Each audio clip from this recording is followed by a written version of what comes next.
Welcome to this explainer. Okay, let's dive into this right away. We are going to completely dismantle a concept that most of us have just accepted as fact for our entire lives, the idea of the womb as a quiet, dark waiting room. We're going to reveal the absolutely astonishing things a developing baby is actually doing right now inside that bump. If you've ever thought babies just sort of float around sleeping until delivery day, well, get ready, because what researchers have uncovered in the last 20 years about fetal behavior is going to completely change the way you look at pregnancy. You see, for most of human history, the myth was that the womb was essentially a holding pen, just a place where a tiny sleeping passenger grew physically bigger until they were finally ready to show up. But the reality, proven by decades of rigorous scientific research, is that the womb is a bustling environment. Your baby is an active human being in there. They're listening, tasting, stretching, dreaming, and quietly practicing for the outside world. A huge part of this paradigm shift was led by Dr. Janet DiPietro at Johns Hopkins University. She ran these incredibly groundbreaking fetal neurobehavior studies where she tracked fetuses across the second half of pregnancy and then actually compared their behavior in the womb to who they became as infants. Her core finding was completely revolutionary. She stated, behavior doesn't begin at birth, it begins months earlier. Basically, the patterns your baby exhibits in the womb actually predict the infant who will eventually arrive. Section 1. Moving and listening. Discovering the hidden world of a developing baby.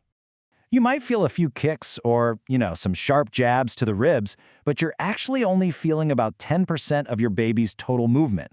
Most of what they are doing every single day is just too soft, too internal, or it's simply hidden by the placenta. But trust the science here. That baby is incredibly busy. Just 9 weeks into pregnancy, your baby is already moving, stretching, and making these tiny jerky motions that you absolutely cannot detect yet. By the second trimester, things get wild. We are talking somersaults, clapping hands, bringing their thumb to their mouth, and changing positions multiple times an hour. And by the third trimester, ultrasound studies have actually captured fetuses yawning, rubbing their own faces, and doing literal rehearsals of the crawling motion, a motion they won't even really use until months after they're born. Moving from physical motion to sound. Consider this stunning study by Dr. Barbara Kiselewski at Queen's University. She had 30 fetuses listen to a recording of their own mother reading a poem, and then another 30 listened to a stranger reading the exact same poem. When hearing their mother's voice, the fetal heart rate actively accelerated. But when hearing the stranger's voice, their heart rate actually slowed down. This proves the baby already knows the clear difference between you and someone else.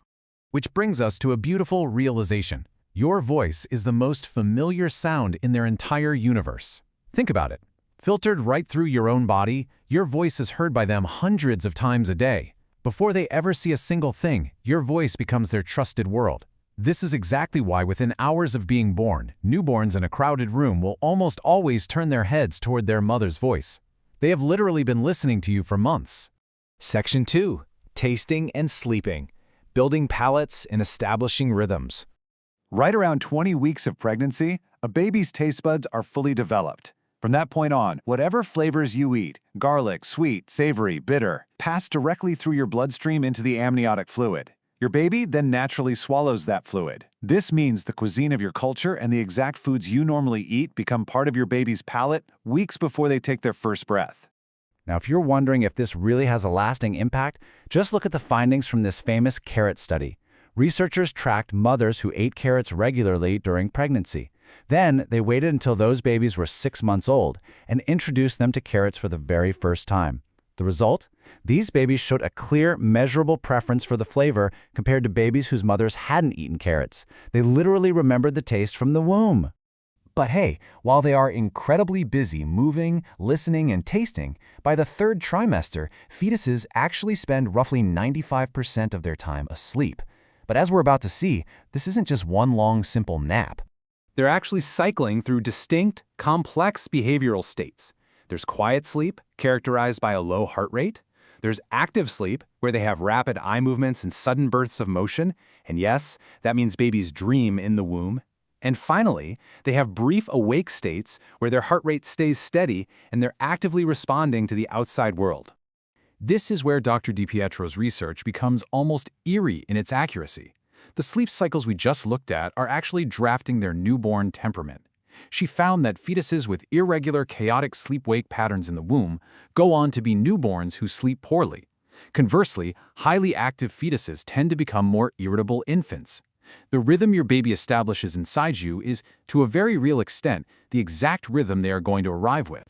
Section 3. Sharing your emotions, the biological echo of feelings. So when you experience an emotion, stress, anxiety, joy, or relaxation, your body naturally releases chemicals, like cortisol for stress or endorphins for joy. These chemicals cross the placenta within minutes, and finally, your baby's nervous system feels it. They don't understand why you are upset or happy, of course, but researchers have recorded measurable changes in fetal heart rate and movement in response to the mother's emotional state. They feel the biological echo of your feelings. You are never alone in your body, and neither are they. Now, please hear me on this. This is not a reason to be anxious about being anxious. Occasional normal stress is completely fine and won't hurt your baby. But it is incredibly beautiful to realize that when you feel calm, when you're laughing with a friend, or when you're deeply relaxed, your baby immediately receives that calm joy too. Section 4. Practicing for birth, rehearsing for survival on the outside. You know those rhythmic little flutters you feel that come in steady beats? Those are hiccups, and they aren't random. That is actually your baby's diaphragm practicing the exact breathing movements they'll need the moment they arrive. When they suck their thumb, they're explicitly rehearsing the critical reflex that will allow them to feed within minutes of being born. Even practicing swallowing and blinking shows a nervous system that is perfectly maturing right on schedule. A researcher at Lancaster University in the UK ran this amazing study where they projected face-like patterns of light through the uterine wall of third trimester pregnant women. Astoundingly, the fetuses would actively turn their heads to follow the light. This means they are already showing a preference for human faces before they have ever actually seen one. They are constantly prepping for a world they've only heard muffled echoes of. Section 5. The bond already exists.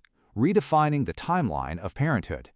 So let's review exactly who you're meeting on delivery day. You aren't just meeting a blank slate. You're meeting a tiny person with a personality that is already forming. They have established taste preferences based on your exact diet. They have a deep recognition and absolute trust in your specific voice. They have preset rhythms of sleep and activity that are going to carry straight into those first weeks at home, and they share an ongoing emotional connection with you that has already been running for months. Ultimately, by the time you meet face-to-face, you aren't strangers. You're already old friends. The relationship doesn't magically start when the doctor hands you the baby. The relationship is already deep. You've been singing to them, eating with them, talking near them, and sharing your feelings with them for their entire existence. You've been their whole world, and they have been paying very close attention. So, I want to leave you with this question to think about.